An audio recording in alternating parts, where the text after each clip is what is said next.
Hi குட்டீஸ், welcome to Kavya's Dale. வாஷிங்டனில் திருமணம். கதை கேட்கலாமா? மிஸ்டர் பஞ்சை திரித்து பஞ்சாக்கி விட்டார் Mrs Rockefeller. I don't know anything. இந்த மேரேஜில் ஒரு ஸ்மால் கம்ப்ளைண்ட் கூட இருக்கக்கூடாது. யார் எது கேட்டாலும் ரெடியாக இருக்கணும். டைகர் மில்க் வேண்டுமானாலும் கொண்டு வந்து சேர்த்துடணும். தெரிஞ்சுதா? நீங்கள் தான் எல்லாத்துக்கும் இன்சார்ஜ். ஹெல்ப்புக்கு வேணும்னா லல்லியை அழைச்சிக்கிட்டு போங்க. இப்போவே நீங்கள் 2 பேரும் இந்தியாவுக்கு ஃப்ளை பண்ணி அங்கிருந்து குக்ஸையும் பார்ட்டிஸையும் உடனே அனுப்புறதுக்கு ஏற்பாடு செய்யுங்க. இன்று முதல் மெட்ராஸுக்கு டெய்லி 4 சார்ட்டர்ட் பிளேன்ஸ் போய் ரிட்டர்ன் ஆகிக்கிட்டே இருக்கும் என்றால் மிஸ்ஸஸ் ராக்பெல்லர். டில்லி பஞ்சுவுக்கு சந்தோஷம் தாங்கவில்லை. ஹெல்ப்புக்கு லல்லியை அழைத்து போக சொல்லிவிட்டார்கள் அல்லவா? அந்த சந்தோஷம்தான். மிஸ்ஸஸ் ராக்பெல்லர் இங்கிதம் தெரிந்தவள் என்று அந்த சீமாட்டியை மனதிற்குள்ளாகவே வாழ்த்தினான்.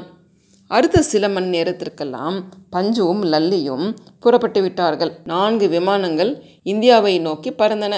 இந்த ட்ரிப்பில் பஞ்சு லல்லி நட்பு ரொம்ப உயர்ந்து விட்டது. விமான காதலாயிற்றே. ஈவினிங் 3 மணிக்கு மெட்ராஸிலிருந்து planes arriving. A party of parties from Palghat, Tinnevelly and Tanjore coming. அவர்களை ரிசீவ் பண்ண நம்ம ஏர்போர்ட் போக வேண்டாமா என்று கேட்டால் மிஸ்ஸஸ் ராக்பெல்லர். கட்டாயம் போகத்தான் வேணும் என்றால் மூர்த்தியின் மனைவி லோச்சனா. அவங்களுக்கு கார்லண்ட் போட்டு ரிசீவ் செய்யணுமா, இல்லை இந்தியன் கஸ்டம்ஸ் எப்படி என்று கேட்டால் மிஸ்ஸஸ் ராக்பெல்லர். அதெல்லாம் ஒன்றும் வேண்டாம், காரில் அழைத்து கொண்டு வந்தால் போதும் என்றார் ஐயாசாமி. ஏர்போர்ட்டில் அவங்களுக்காக 100 கார் வெயிட் பண்ண சொல்லியிருக்கேன். சீக்கிரம் புறப்படுங்க, போகலாம் என்றால் மிஸ்ஸஸ் ராக்பெல்லர். பாலக்காட்டு பாட்டிகளுக்கு ஒரு விமானம், தின்னவேலி பாட்டிகளுக்கு ஒரு விமானம், தாஞ்சூர் பாட்டிகளுக்கு ஒரு விமானம், உளுந்து உலக்கை உரல் முதலிய சாமான்களுக்கு ஒரு விமானம். ஆக 4 விமானங்கள் ஒன்றன் பின் ஒன்றாக வந்து இறங்கின. அவற்றிலிருந்து வரிசையாக இறங்கி வந்த பாட்டிமார்களை கண்ட மிஸ்ஸஸ் ராக்பெல்லருக்கு ஆனந்தம் தாங்கவில்லை. ஏர் ஹோஸ்டஸ் லல்லி பால்காட் பாட்டிமார்களின் லீடரான துளசி பாட்டியை அறிமுகப்படுத்தினாள். தாஞ்சு குரூப் லீடர் காவேரி பாட்டி, தின்னவெல்லி குரூப் லீடர் சேஷி பாட்டி, இவ்விருவரையும் பஞ்சு அறிமுகப்படுத்தினான். ஹவு டு யூ டூ என்று மிஸ்ஸஸ் ராக்பெல்லர் அவர்களை விசாரித்த பொழுது பாட்டிமார்கள் ஒன்றும் புரியாமல் விழித்தார்கள். அப்போது பஞ்சு குறுக்கிட்டு, ஓ தே டூ ஒண்டர்ஃபுல் அப்பளம்ஸ் என்று ஹாஸ்யமாக சொல்லவே எல்லோரும் சிரித்து விட்டனர்.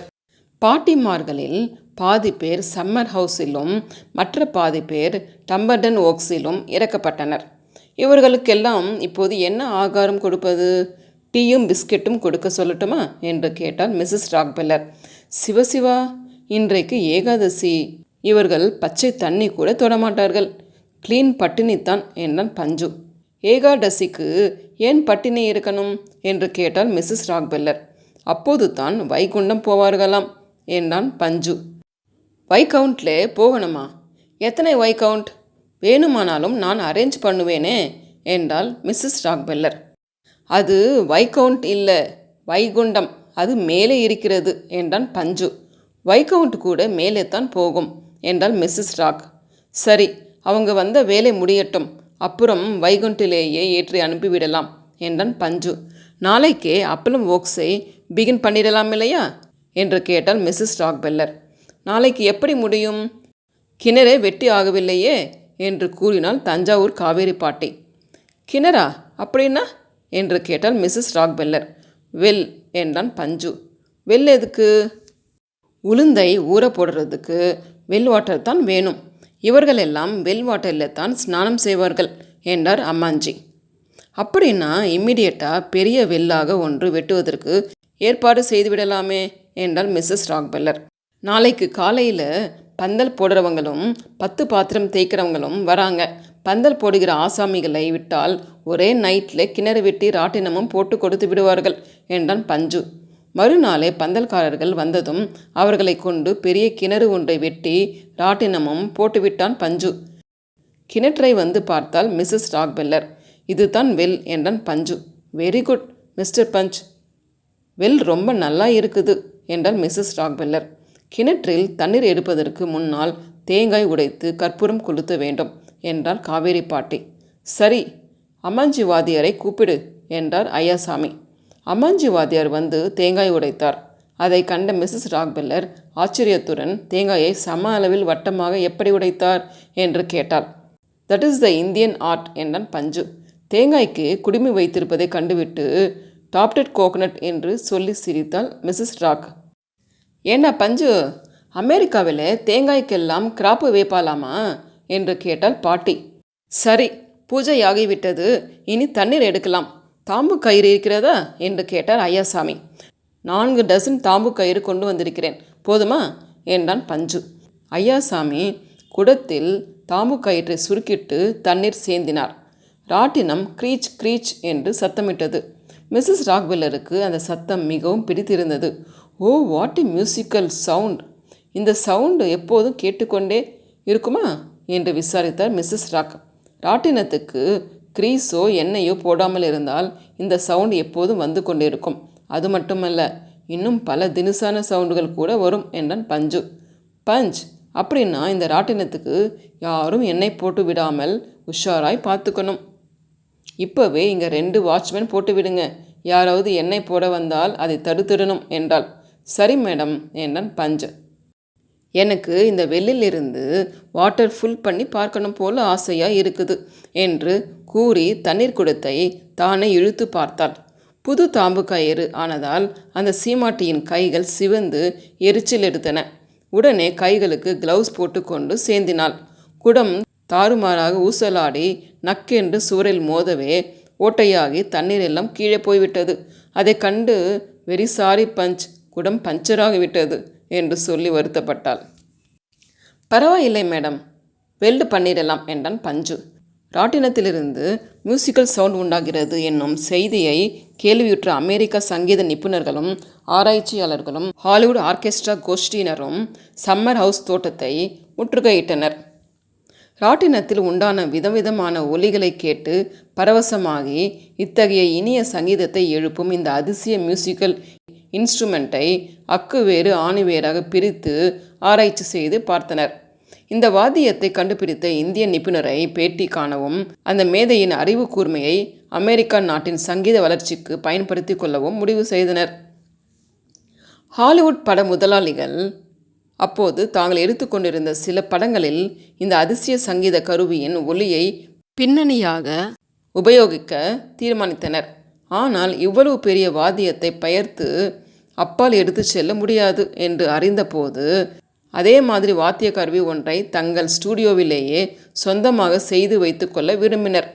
ஆனால் இன்னொரு வாத்தியம் செய்தால் அதிலிருந்து இதே மாதிரி சவுண்ட் வரும் என்பது நிச்சயமில்லை என்று தோன்றவே சம்மர் ஹவுஸ் ராட்டினத்தையே உபயோகித்து அதிலிருந்தே தேவையான ஒலிகளை ரெக்கார்ட் செய்து கொள்வதென தீர்மானித்தனர். அப்பளம் இடுவதை வேடிக்கை பார்க்க மிக ஆவலாய் இருந்தால் மிஸ்ஸஸ் ராக்பெல்லர். பாட்டிமார்கள் கொண்டு வந்திருந்த வண்ண குழவிகளை வாங்கி அவற்றை தடவி தடவி பார்த்து கொண்டே பெக்கூலியர் ஷேப், நாள் ஒன்றுக்கு ஒரு பாட்டி எத்தனை அப்பளம் செய்வாள் என்று கேட்டாள். 100, 150 என்று பதில் கிடைத்தது. மோர் தென் எ செஞ்சுரி என்று வியந்தாள் மிஸ்ஸஸ் ராக்பெல்லர். 3 நாளில் சஹஸ்ர நாமம் கூட செய்து முடிக்கலாம். இது என்ன பிரமாதம் என்றார் அம்மாஞ்சி. என் ஃப்ரெண்ட்ஸ் ரிலேட்டிவ்ஸ் எல்லோரும் நாளைக்கு வராங்க. அப்பளம் இடுவதை பார்க்க அவங்களெல்லாம் ரொம்ப ஆசையாக இருக்காங்க என்றால் மிஸ்ஸஸ் ராக்பெல்லர். மறுநாளே பாட்டிமார்கள் அப்பளமிட தொடங்கிவிட்டார்கள். 63 உற்சவம், நேரு மீட்டிங், எலிசபெத் ராணி விஜயம், கிரிக்கெட் மேட்ச், இம்மாதிரி சமயங்களில் கூட காண முடியாத அத்தனை பெரிய கூட்டம் வாஷிங்டன் நேஷனல் ஆர்ட் கேலரி வாசலில் கூடியிருந்தது. காரணம், அத்தனை பாட்டிமார்களும் இட்டு போடுகிற அப்பளங்கள் அந்த மாடிக்குத்தான் ஹெலிகாப்டர்கள் மூலம் கொண்டு வரப்பட்டன. பத்திரிகைகளில் அப்பளத்தை பற்றி வர்ணனைகளும் செய்திகளும் அடுத்தடுத்து வந்து கொண்டே இருந்தன. ஒவ்வொரு முறையும் ஹெலிகாப்டரில் அப்பளங்கள் வருகிற போது மக்கள் தேர் தேர் கம்ஸ் தி ஹெலிகாப்டர் என்று கையை தட்டி ஆரவாரம் செய்தார்கள். ஆர்ட் கேலரி வாசலில் ஒரு பெரிய போர்டு வைக்கப்பட்டிருந்தது. நம் ஊர்களில் கிரிக்கெட் டெஸ்ட் நடந்து கொண்டிருக்கும் போது ஸ்கோர் போர்டில் ரன்களையும் ஓவர்களையும் போட்டு கொண்டிருப்பார்கள் அல்லவா? அந்த மாதிரி எத்தனை பாட்டிமார்கள் எத்தனை அப்பளம் இட்டார்கள், எவ்வளவு பேர் செஞ்சுரி போட்டார்கள், எந்த குரூப் எவ்வளவு அப்பளம் இட்டு முடிந்தது போன்ற விவரங்களை போர்டில் மணிக்கொரு முறை எழுதி கொண்டே இருந்தார்கள். முதல் நாளே அப்பல ஸ்கோர் 15,350 எட்டி பிடித்து விட்டபோது வாஷிங்டன் மக்கள் வானமே அதிர்ந்து போகிற மாதிரி கைத்தட்டி ஆரவாரம் செய்தனர். டான்ஜர் குரூப் தான் அதிக அப்பளமிட்டு முடித்திருந்தார்கள். ஆதலால் Tanjore group leading, Palghat second, Tinnevelly last என்று சொல்லி கூச்சலிட்டு கொண்டிருந்தார்கள். பால்காட் மே லீட் டுமாரோ என்று பத்திரிகைகளில் வெளியான ஹேஷியங்களை பார்த்துவிட்டு கூட்டத்தினர் ஐ bed Palghat is not winning என்று தங்களுக்குள் பந்தயம் கட்டி கொண்டார்கள். ஒரு அப்பளத்தை கூட கண்ணால் பார்க்க முடியவில்லையே என்று சிலர் வருத்தப்பட்டனர்.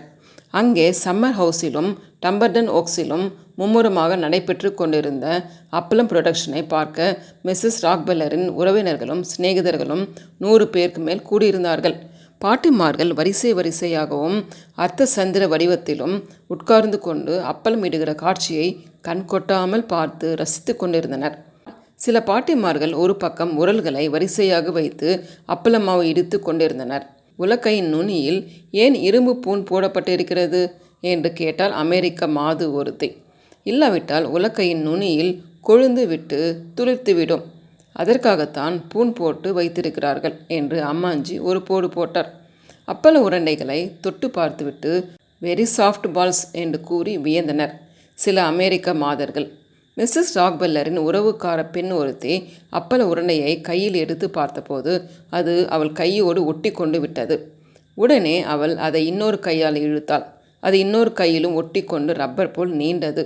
மேலும் இழுத்தால் அருந்து போகும் என பயந்து அவள் தன் 2 கைகளையும் வெகு நேரம் அப்படியே வைத்து கொண்டிருந்தாள். சிலர் அப்பள மாவை வாயில் போட்டு சுவைத்த போது பற்களோடு ஒட்டி கொள்ளவே இந்தியன் சூவிங்கம் என்று வர்ணித்தார்கள்.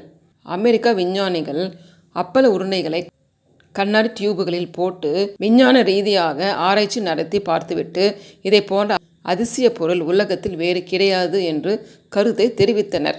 அமெரிக்க தொழிலதிபர்கள் பலர் கோடிக்கணக்கில் அப்பளங்கள் ப்ரொடியூஸ் செய்து ரஷ்யாவை திகைக்க வேண்டும் என எண்ணினார்கள். ஒரு பாட்டி அம்மாளை அழைத்து உளுந்து ஊற போடுவது முதல் எல்லா விஷயங்களையும் விளக்கமாக கேட்டு தெரிந்து கொண்டனர். எல்லாம் சரிதான், அப்பளங்களை எப்படி வட்டமாக செய்கிறீர்கள் என்று கேட்டார் ஒருவர். உங்களிடம் காம்பஸ் கூட இல்லையே, பென்சிலால் வட்டமாக கோடு போட்டு கொண்டு கத்திரியால் வெட்டி எடுப்பீர்களா? அப்படியானால் மிச்சம் விழும் கட்பீஸுகளை என்ன செய்வீர்கள் என்று கேட்டார் இன்னொருவர். பாட்டியம்மாள் சிரித்து கொண்டே இது ரொம்ப ஈஸி, இதோ பாருங்கள் என்று சொல்லி வட்ட வடிவமான அப்பளம் ஒன்றை இட்டு காட்டினாள். அதை கண்ட விஞ்ஞானிகள் வியந்து போனார்கள். கடைசியில் அவர்கள் அப்பள ஷீட்டுகள் தயாரிக்கும் இயந்திரங்களை கண்டுபிடிப்பது சாத்தியம் என்றும், ஆனால் அந்த ஷீட்டுகளை வட்டமாக கத்தரித்து எடுப்பதற்கு தனியாக வேறு இயந்திரத்தை தான் உபயோகிக்க வேண்டும் என்றும் கூறினார். அப்படியானால் அந்த மெஷின்களை உடனே தயார் செய்யுங்கள் என்றனர் தொழிலதிபர்கள். செய்யலாம், ஆனால் அதில் ஒரு இடையூறு இருக்கிறது என்றனர் விஞ்ஞானிகள். அது என்ன இடையூறு? அப்பள ஷீட்டுகளில் சீரகத்தை எப்படி பதிப்பது என்பது தான் விளங்கவில்லை.